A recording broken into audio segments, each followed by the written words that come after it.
अगर मैं हार गया तो क्या होगा? अगर जीत गया तो भी क्या सब कुछ ठीक हो जाएगा? जिंदगी के हर मोड़ पर हम ये सवाल खुद से पूछते हैं। हार की चिंता, जीत का लालच, दोनों मन को डगमगाते हैं। अर्जुन भी ऐसे ही द्वंद्व में था, पर श्री कृष्ण ने ऐसा दृष्टिकोण दिया जो सिर्फ युद्ध में नहीं, जीवन के हर फैसले में काम आता है। आज के श्लोक हमें सिखाते हैं, कर्म कर, फल की चिंता मत कर, क्योंकि जीत भी तेरी नहीं और हार भी तेरी नहीं। श्लोक नंबर 37 का अर्थ है कि यदि तू युद्ध में मारा गया तो स्वर्ग मिलेगा, और यदि जीत गया तो पृथ्वी पर राज करेगा। इसीलिए उठ और युद्ध के लिए तैयार हो जा। जीत मिले तो यश और हार मिले तो मोक्ष, दोनों ही रास्ते तुझे ऊपर की ओर ले जाएंगे। इसका मतलब जब नीयत साफ हो तो हार भी सफलता होती है। आज भी अगर हम सही रास्ते पर हैं तो चाहे दुनिया साथ दे या नहीं, हम हार कर भी जीत जाते हैं। श्लोक नंबर 38 का अर्थ है कि सुख दुख, लाभ हानि, जय पराजय को समान मानकर युद्ध कर, तब तू पाप का भागी नहीं होगा। अगर हम हर काम में सिर्फ नतीजे देखते हैं तो हमारा मन कभी भी शांति नहीं पा सकता। कृष्ण कहते हैं, भावनाओं से ऊपर उठो और सिर्फ कर्तव्य पर टिके रहो।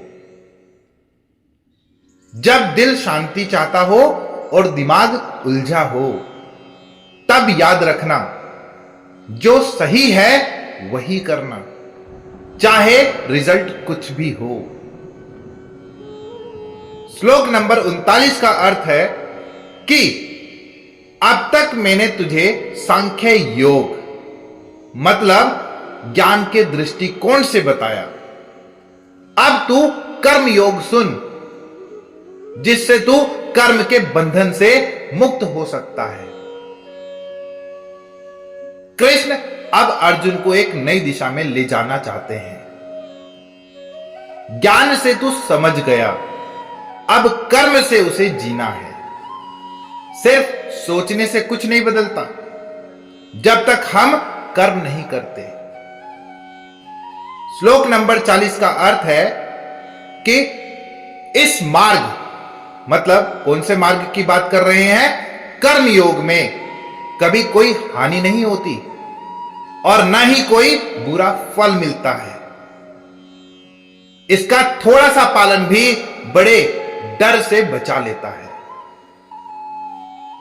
आज के जमाने में लोग पूछते हैं कि क्या फायदा होगा?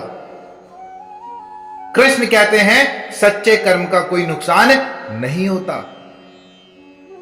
अगर तू थोड़ा सा भी सही दिशा में चल पड़ा तो तेरे अंदर का डर, भ्रम और दुख मिटने लगेगा।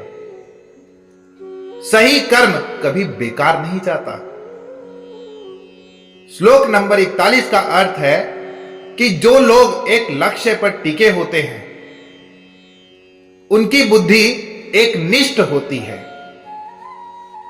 लेकिन जो लोग अस्थिर होते हैं, उनकी बुद्धि बहुत सारी शाखाओं में भटकती है। एक सीधा सा संदेश, जिसे पता है उसे क्या करना है, उसका मन भटकता नहीं है। लेकिन जो लोग हर वक्त सोचते हैं, ये भी कर लूं, वो भी अच्छा है, वो लोग कुछ भी नहीं कर पाते। अर्जुन, तुम्हें युद्ध करना है तो बस उसी पर ध्यान रखो। श्लोक 42 और 43 का अर्थ है कि जो लोग दिखावटी और भोग विलास की बातों में उलझे होते हैं वे वेदों की सुंदर बातों में फंस जाते हैं और यही मानते हैं कि भोग और स्वर्ग ही सबसे बड़ा लक्ष्य है। आज भी बहुत लोग हैं जो सिर्फ धर्म को दिखावा मानते हैं, जैसे पूजा कर लो पुण्य मिलेगा, दान कर लो स्वर्ग मिलेगा। बस कृष्ण कहते हैं अगर तू सिर्फ स्वर्ग, भोग और फल की सोच में फंस गया है तो तेरा असली लक्ष्य छूट जाएगा। धर्म कोई रिवाज नहीं है, धर्म जागरूक कर्म है। तो दोस्तों, आज कृष्ण ने हमें वो राह दिखाई जहां कर्म खुद में पूजा बन जाता है। अगर मन भटके तो बुद्धि को एक लक्ष्य पर टिकाओ। अगर डर लगे तो याद रखो सच्चे कर्म का कोई नुकसान नहीं होता।